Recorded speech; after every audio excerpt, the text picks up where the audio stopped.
Bismillahirrahmanirrahim. Dr. Altaf Khan here with a new topic. Our today's topic is very important topic of respiratory system. So try to understand this, the basic concept, because this is frequently asked in the Viva, in BCQs and even in the short essay. This is asked. We will see what is this curve, what are the factors which changes this curve, either to right or left. Clear? Now first we will see what is this curve. Always first check the name of the topic. What name say? Its name say oxygen hemoglobin dissociation curve. Dissociation, forget that word for a moment. Oxygen hemoglobin curve. At one end, x-axis C, PO2, there is a partial pressure of oxygen.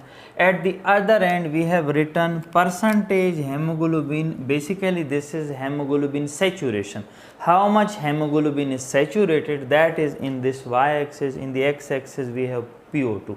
So, we will define this graph. This is a graph which gives relationship between partial pressure of oxygen and hemoglobin saturation. Clear that? Now, what is the curve? This curve, normally curve I have drawn this is the normal curve. Clear? Now, what is importance of this? That we will check here. Now, in the venous blood, first we will check, write down the feature of venous and arterial blood. First check PO2 in veins and in artery. What is the pressure of oxygen in the veins? That is 40 millimeter mercury is the partial pressure of oxygen in the veins. 40. So 40 partial pressure of oxygen in the veins. What is the partial pressure of oxygen in the arteries? Partial pressure of oxygen in the arteries is 95 millimeter mercury. First initially it is 104, but due to physiological shunting that becomes 95, decline to 95. Now see these two parameters, partial pressure of oxygen, these two level. Suppose 95 will be there around. So if I intersect this graph with the 40, here basically at this level it intersect with the 75%. So we will say partial pressure of oxygen when we have 40 millimeter mercury pressure in the arterial blood. This is pressure of oxygen. At that pressure, hemoglobin is 75% saturated. Now what mean by 75% saturation? One hemoglobin molecule can bind 4 oxygen molecule. If 4 are bounded, we say its saturation is 100%. If 3 are bounded, we say saturation is 75%. If 2 are bounded, we say saturation is 50%. If 1 is bounded, we say saturation is 25%. Clear? So in this way, as all the 4 are bounded 100%. If 3 are bounded, 1 is unbound, we will say 75%. Now even in the venous blood, hemoglobin is 75% saturation. This point. Second point, if we check the graph at 95 pressure, we see its saturation, it intersect at the level of 97, because due to physiological shunting, this should be 100%, but it is 97%. Now this important thing. Another important thing, if this graph, suppose this graph due to any reason come here, this red line, what it show? It means this graph comes downward than normal. This is normal position N. Clear? There may be possibility the graph may go downward or the graph may go this upward in that direction. Clear?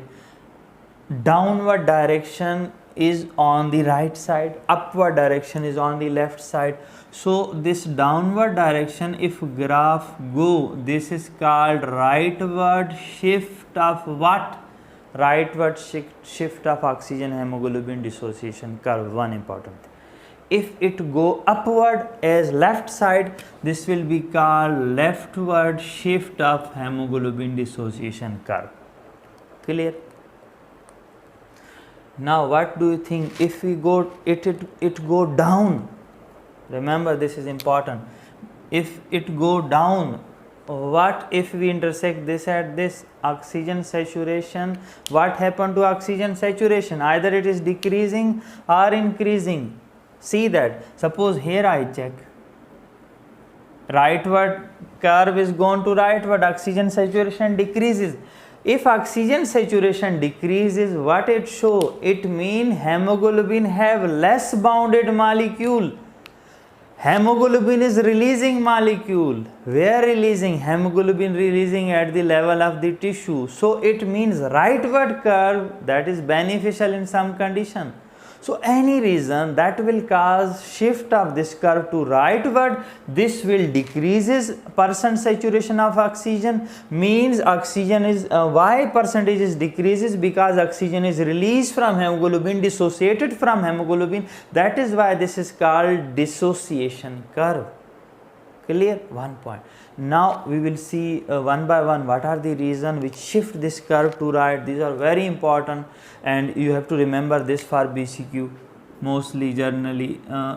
If there is increase in hydrogen ion concentration, that will cause this curve to right.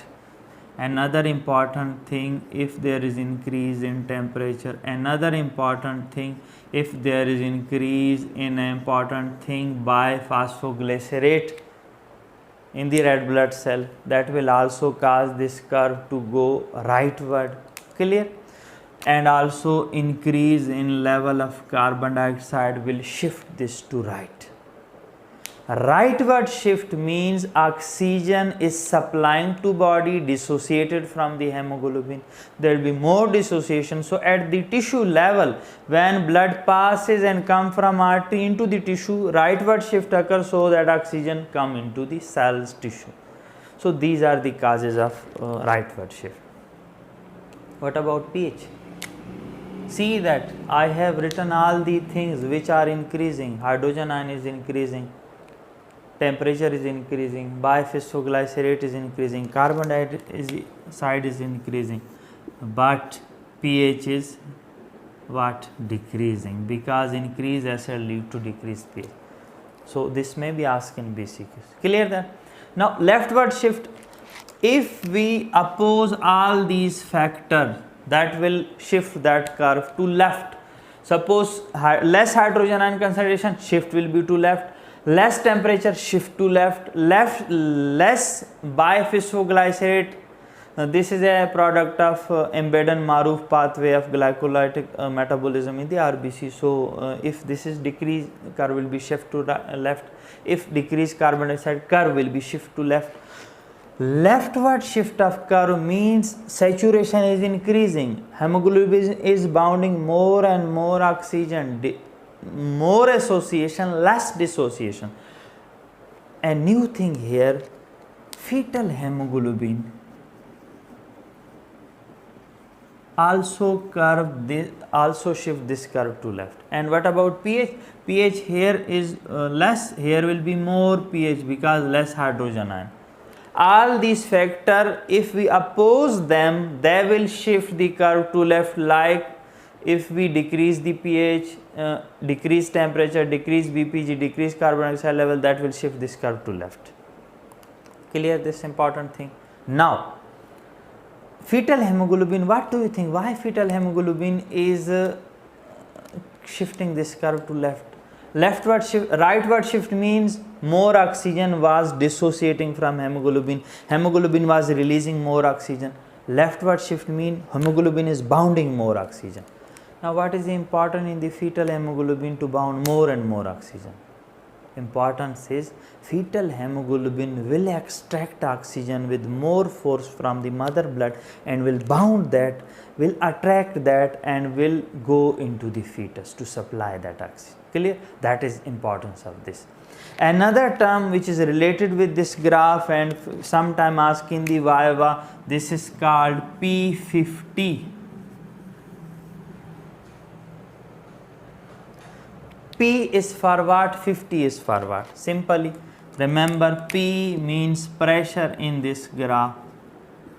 50 means 50%. So percentage is here.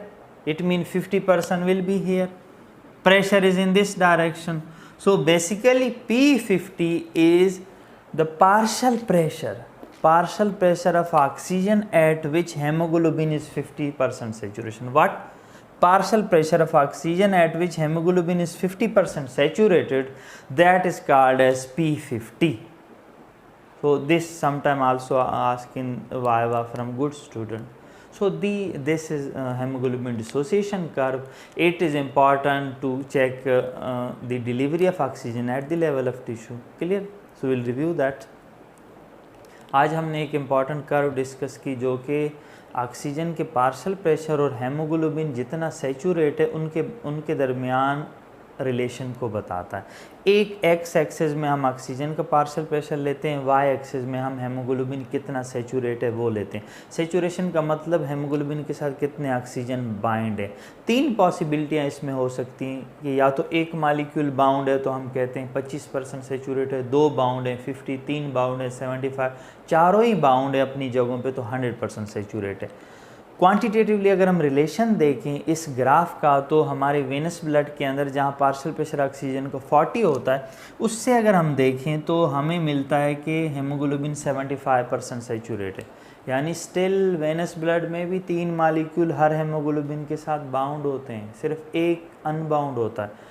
लेकिन अगर हम Venus arterial blood को देते हैं जहाँ जो है partial pressure उसका ऑक्सीजन का 95 है तो हमें रिलेशन मिलता है अराउंड 97% हेमोग्लोबिन सैचुरेट होता है। ये नॉर्मल रिलेशन है। फिर हमने बात की कि अगर ये कर्व किसी भी वजह से राइटवर्ड शिफ्ट हो जाती है, नीचे की तरफ आती है, इसका मतलब परसेंट सैचुरेशन भी कम नज़र आएगी। परसेंट सैचुरेशन कम का मतलब है कि हेमोग्लोबिन रिलीज़ हो रहा है, ऑक्सीजन रिलीज़ हो रही है हेमोग्लोबिन से, ये फ़ायदे वाली बात है। तो ऑक्सीजन डिलीवर होगी टिश्यू पे। अपोजिट डायरेक्शन में ग्राफ जाएगा तो सैचुरेशन बढ़ेगी, हेमोग्लोबिन की एसोसिएशन बढ़ जाएगी, इस तरफ जो डिसोसिएशन हो रही थी वो कम हो जाएगी। ये नॉर्मल फिनोमेना है कि जब टिश्यू के लेवल पे राइटवर्ड कर्व हो जाता है उसके रीज़न है हाइड्रोजन आयन का बढ़ना या पीएच का कम होना, टेम्परेचर का बढ़ना, बीपीजी का बढ़ना, कार्बन डाइऑक्साइड का बढ़ना। ये चीज़ें अगर कम हो जाएंगी तो कर्व लेफ़्ट पे शिफ्ट होगा, ज़्यादा होंगी तो कर्व राइट पे शिफ्ट होगा। एक नई चीज़ आपने इसमें देखनी है, वो हमने बताया आपको फीटल हेमोग्लोबिन लेफ्टवर्ड शिफ्ट करता है। उसका फ़ायदा ये होता है एसोसिएशन बढ़ जाती है हेमोग्लोबिन, एसोसिएशन मतलब ज़्यादा टाइटली बाउंड होगा ऑक्सीजन मॉलिक्यूल हेमोग्लोबिन के साथ, तो वो लेफ्टवर्ड शिफ्ट करता है इस ग्राफ को। लेफ्टवर्ड शिफ्ट का इम्पॉर्टेंस उसकी ये है कि वो फिर हेमोग्लोबिन फीटल जो है वो माँ के ब्लड से ऑक्सीजन को कैरी करके बॉडी के अंदर ले जाएगा। फिर हमने आपको P50 का बताया कि वो पार्शियल प्रेशर जिसके ऊपर हम अगर इस ग्राफ में देखें वो पॉइंट जहाँ पे हेमोग्लोबिन 50% सैचुरेट है, उस पार्शियल प्रेशर को हम कहेंगे P50। Clear that? So thank you so much for today's lecture.